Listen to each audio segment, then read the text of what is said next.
দুই দিনের টানা বর্ষণ আর ভারত থেকে নেমে আসা পাহাড়ি ঢলে শেরপুরের ঝিনাইগাতির মহারশী ও নালিতাবাড়ির ভোগাই ও চোল্লাখালী নদীর পানি বিপদসীমার উপর দিয়ে প্রবাহিত হচ্ছে।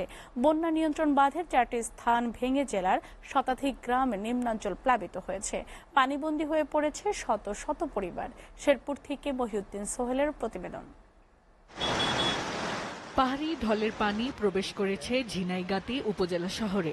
এতে ডুবে গেছে প্রধান সড়ক, বাজারের অলিগলি ও অফিস সহ বিভিন্ন শিক্ষা প্রতিষ্ঠান। আকস্মিক ঢলের পানিতে প্লাবিত হওয়ায় বিপাকে পড়েছেন স্থানীয় বাসিন্দারা। রাতভর বৃষ্টিতে প্লাবিত হয় নিম্নাঞ্চলে প্রায় অর্ধশতাধিক গ্রাম। এখনও বৃষ্টি চলমান থাকায় নদ নদীর পানি বৃদ্ধি অব্যাহত রয়েছে। ভোগাই নদীর দুই পাড়ের কয়েকটি স্থানে দেখা দিয়েছে ভাঙন। পানি বৃদ্ধি অব্যাহত থাকলে বন্যা পরিস্থিতি আরও অবনতি হওয়ার আশঙ্কা করছেন স্থানীয়রা। অপরদিকে শ্রীবর্দীর সীমান্তবর্তী ভারত থেকে নেমে আসা সোমেশ্বরী নদীর পানিও বৃদ্ধি পাচ্ছে। মহারশী নদীতে পানিটা নামছে, নামার পরে বাড়ি ঘরে পানি, তাতে কোনো মেম্বার সেভেন কোনো আসে নাই, কোনো সহযোগিতা কেউ করে না। এদিকে নদী ভাঙছে, ভাঙার পরে পানি আসছে, এদিকে মানে মানুষজন অতটা বুঝতে পারে না। সেই সঙ্গে পানিতে ডুবে গেছে শত শত পুকুর, সবজি ক্ষেত ও ধানের ক্ষেত।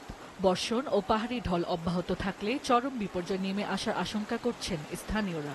তবে এখনো প্রশাসন বা জনপ্রতিনিধিদের কোনো সহায়তা পাননি বলে জানান বন্যা দুর্গত এলাকার পানিবন্দী বাসিন্দারা। ঝিনাইগাতে আজকে যে পানিটা আসছে নদী ভেঙে, আমাদের অনেক ক্ষয়ক্ষতি হয়ে গেছে।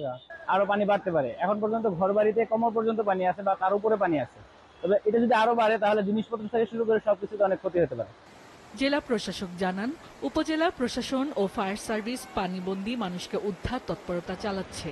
বন্যার্তদের জন্য শুকনো খাবারের ব্যবস্থা করা হয়েছে। জেলা কৃষি বিভাগের তথ্য মতে গত 24 ঘন্টায় 225 মিলিমিটার বৃষ্টিপাত হয় এ জেলায়। SATV news desk.